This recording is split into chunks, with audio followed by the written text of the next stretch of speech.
before you stepped into the room, they had already decided. Not because they met you, not because they understood you, but because someone else gave them a version to believe, a whisper, a scroll, a glance. They judge you by fragments, by silence, by shadows you didn't control. And you let them. You said nothing. You assumed the truth would speak for itself. But it didn't. It never does. The world doesn't reward truth. It rewards perception. It rewards a person who owns the story before anyone else gets to tell it. And while you try to be kind, try to be good, try to be real, they wrote a simpler version of you. One that fit their comfort, one that kept them in control. You became the quiet one, the safe one, the one no one fears interrupting. Now ask yourself, how many times did you speak and they didn't hear you? How many times did you show up and they still forgot you? Because reputation is not who you are. It's who they think you are when you're not there to correct them. And if you don't build it with precision, they will build it for you. With laziness, with rumor, with assumption. So stop chasing truth. Start crafting impact. You were not born with presence. You forge it in silence, in precision, in the way you teach people how to speak your name. Reputation is not a mirror. It's a weapon. And right now, yours is pointed at you. So here's a decision. Keep hoping they'll finally see you. Or build a presence so sharp they never forget you again. Because when they feel your name before they hear your voice, you've already won. But even when you know the truth, it's not enough. Because reputation doesn't come from what you know. It comes from what they fear. Reputation is not a reflection of truth. It's a mirror of how dangerous you feel to the people around you. They don't describe you based on facts. They describe you based on how safe they feel when your name enters a room. That's why silence gets respect, and friendliness gets forgotten. That's why the cold one is always remembered, and the kind one is always ignored. You think you're being humble, they think you're weak. You think you're being generous, they think you're desperate. Because reputation is not logical, it's primal. It's not built on who you are. It's built on how they feel about the threat you might become. They don't fear your skills. They fear your silence. They don't respect your kindness. They respect the fact that you didn't need to ask for it. You walk in, you speak less, and somehow the room listens harder. Because people don't respect transparency. They respect tension. And tension comes from mystery. Now ask yourself, when was the last time your presence made someone sit up straighter? When the last time you didn't say much and they would still remembered you for days? If the answer is never, then your reputation isn't working. Because if you're easy to read, you're easy to dismiss. If you're easy to explain, you're easy to forget. You were taught to build a good name by being nice, by working hard, by staying quiet. But here's what they never told you. A good name means nothing if people don't feel anything when they hear it. And feeling is built in fear. Fear of disappointing you. Fear of crossing you. Fear of underestimating you. That's not cruelty. That's structure. That's survival. Because people protect themselves around what they respect. And they relax around what they think is harmless. So which one are you? The one they study or the one they scroll past? Your reputation isn't what you say. It's what they assume you're capable of without needing proof. So stop speaking for yourself. Start becoming someone who doesn't need to be explained. But today, it's not whispers that shape you. It's pixels. And what they scroll becomes what they believe. You thought social media was a mirror, but it's a mask. A costume you wear for people who don't even know you. You supposed to be seen. They scroll. They tap. They move on. And you call that connection. They like your vacation photo. They double tap your quote. But the moment you fall, they vanish. You gave them access. They gave you numbers. And you believe that meant support. But followers are not loyalty. Likes are not respect. And attention is not power. You build a presence by being everywhere. And in doing so, you became invisible. Because when everyone has a piece of you, no one values the whole. That's how the myth begins, not the one you control, but the one they invent. They think you're confident because you posted a gym selfie. They think you're broken because you shared your struggles. They think they know you because they follow your feed. But what they know is fiction. And the scariest part? Fiction spreads faster than truth. You create an image to feel seen, but that image now speaks louder than your real voice ever could. And the algorithm doesn't care who you really are. It cares who people react to. So the more you share, the less you are, and the more they see, the less they feel. Because presence is built on scarcity. You were taught more is better, more friends, more posts, more visibility. But Machiavelli would say, more noise means less weight. So start subtracting, start unsharing, start disappearing. Because mystery is magnetic, and silence makes people look twice. Let your absence raise questions. Let your restraint build tension.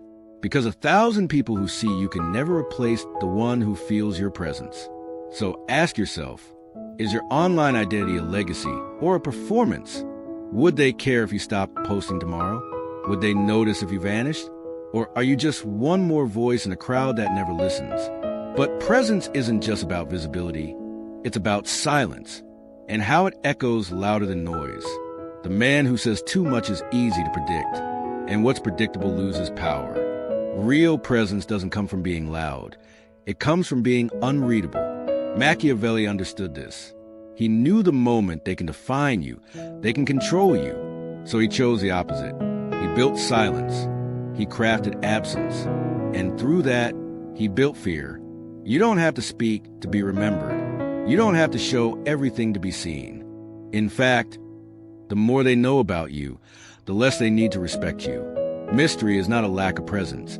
It's presence distilled into tension. You say one thing and walk away. They replay it 10 times. They talk about it for days. Because mystery forces them to do the work. They fill in the blanks. They project strength onto your silence. They create power where you didn't even speak. Now ask yourself, have you been so visible that no one fears missing you? Have you been so open that no one leans anymore? You've been told to be authentic, to be expressive, to be loud. But here's the truth. Kings don't overshare. Generals don't explain. And legends don't speak unless it's necessary. Because every word you say should echo, not just be heard. When you're mysterious, you control the frame. You decide what they notice and what they never get to see. That is strategy. When you disappear, you don't lose relevance. You increase weight. Absence builds imagination, and imagination builds myth. The man who never yells gets silence when he stands. The woman who rarely speaks makes every word feel sacred. Because when people don't know what you're thinking, they prepare for the worst. So stop filling the room with noise. Start letting the tension speak louder than your voice. If you want to be remembered, don't say everything. Say one unforgettable thing, then vanish. But mystery alone doesn't build power. It must be sharpened into judgment. Most people react when they're hurt. They raise their voice. They justify. They try to look strong. But reaction is weakness in disguise. It shows you care. It shows you're disturbed. It shows you're still emotionally reachable. Machiavelli taught the opposite. He mastered the art of silence that feels like judgment. He didn't punish loudly. He punished precisely. No warnings. No explanations, no revenge speech, just disappearance. Not your time, not your energy, not even your attention. They offended him once, and he erased them without expression. And that is what made people fear him. Because loud punishment is satisfying to one doing it. But silent punishment terrifies everyone watching. When someone disrespects you and you don't react, you make them feel something deeper than anger. You make them feel irrelevant. That's power, not in the destruction itself, but in the message it sends. You don't beg for fairness. You don't correct rumors. You don't chase closure. You let absence do the cutting. Now the room is watching. They saw what you didn't say, and they imagine what you could have done if you wanted to. Their minds build a punishment bigger than anything you could ever show. Because imagination is a sharper blade than retaliation. One cold act, done without emotion, becomes a legend. And once people believe, you don't need to punish often. They start punishing themselves just to avoid crossing you. Now ask yourself, have you ever vanished someone so quietly they still wonder what they did wrong? If not, then your standards are not being felt. Let them see that your silence isn't mercy. It's precision. And once that message spreads, you won't need to enforce respect. They will enforce it for you. But even power needs reward. And when used rarely, praise becomes prophecy. Ordinary people hand out praise because they want to be liked. But kings, they give it like a blessing. And that's why it's remembered. Machiavelli understood that praise is not a kindness. It's a weapon, if used sparingly. If everyone gets your approval, then your approval means nothing. But if it's rare, calculated, and earned, it becomes sacred. Now when you speak, they lean in. They crave your words, not for validation, but for status. You're not just complimenting them. You're elevating them above the others. And the others, they notice. That's how hierarchy is built without saying a word. Praise becomes a throne, not a sentence. A single nod feels like a coronation. A small word of respect feels like legacy. And when you stay silent, they wonder, did I fail? Did he fall short? Did I lose favor? Now ask yourself, have you ever withheld praise just long enough to make them question everything? If not, then your approval is still cheap. You don't reward loudly. You reward strategically. You choose your moment. You choose your audience. And when you bless, you do it in public with precision. Because public reward creates private obsession. They replay the moment. They tell others about it. They seek it again. And now your words become currency. You never say, thank you for supporting me. You offer them access. You bring them closer. And in return, they defend your name like their own. That's how loyalty is engineered. Not by constant approval, but by rare, impactful recognition. And here's the real trick. You make your praise feel earned, but never guaranteed. You make your silence a test they can never finish. And when your approval becomes something they chase, your myth spreads by itself. That is how power is scaled, through generosity without losing control. But power isn't just action, it's symbolism. It's the way you walk. No one worships what they understand. No one fears what feels familiar. Normal is invisible. It speaks politely. It moves safely. It disappears quickly. But power isn't normal, it's symbolic. When people see you, they should feel something before you say anything. Your walk, your stillness, your tone, your timing. These are not habits. They're architecture. Machiavelli didn't just speak differently. He moved differently because sameness makes you replaceable. But symbolism makes you unforgettable. Kings are not born, they're branded. With posture, with presence, with myth. You don't wear black to look stylish. You wear it so no one can tell if you're mourning or preparing for war. You don't respond quickly, you pause. You let silence do the work. Because when you move slower, the world leans in faster. Now ask yourself, when you walk into a room, do people feel order or ignore your presence? Do you control attention or compete for it? Symbolic identity is not about clothing. It's about consistency. You become associated with certain words, certain looks, certain energy. And when that pattern repeats, your name gains weight even when you're not around. You stop being a person. You become a reference. Now, people quote you even when you're silent. They adjust their tone even when you say nothing. That's when you know your identity has transformed. You don't need to prove power. You become the idea of it.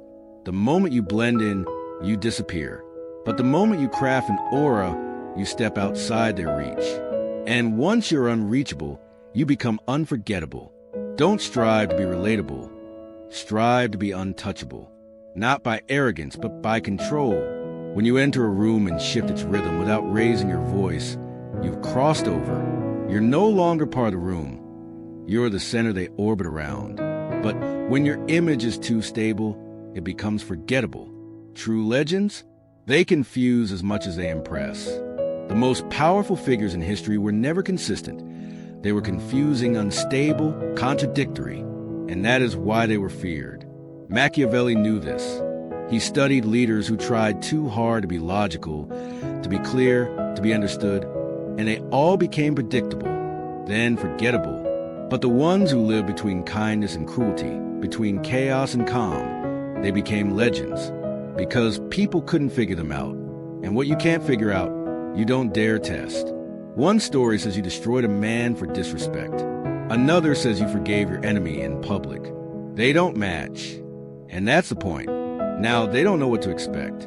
And in that uncertainty, you gain control, not by being chaotic, but by being deliberately inconsistent. You don't follow patterns. You break them, and then you break them again.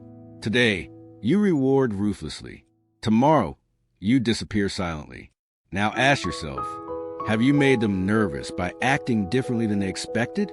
If not, they still feel safe around you. And what feels safe doesn't feel sacred. You want to build reverence? Then confuse them, not recklessly, but strategically. Your unpredictability is not weakness. It's camouflage. It's how you force them to study your mood, decode your silence, analyze your gaze. And while they're busy interpreting you, they forget to attack. You become not just respected, but mythologized. Because myths don't follow logic, they live in contradictions. And that makes them eternal. You are no longer a person. You are an enigma, a force, a fog. And no one walks into fog with confidence. So let them collect stories about you that don't make sense. Let them debate what you stand for. Let them argue about your limits. The longer they search for your truth, the more they build your legend. And once you realize they no longer trust their instinct around you, you've already won. And once confusion gives way to legend, something shifts. Your name begins to speak louder than your presence. There comes a moment when you no longer speak. Your name speaks for you. You don't need to be present. Your presence is already there. It's in their posture. It's in their tone. It's in the silence that follows your name. They change how they act, not because you're watching, but because they believe you might be. That is a final form of control. Machiavelli didn't chase reputation.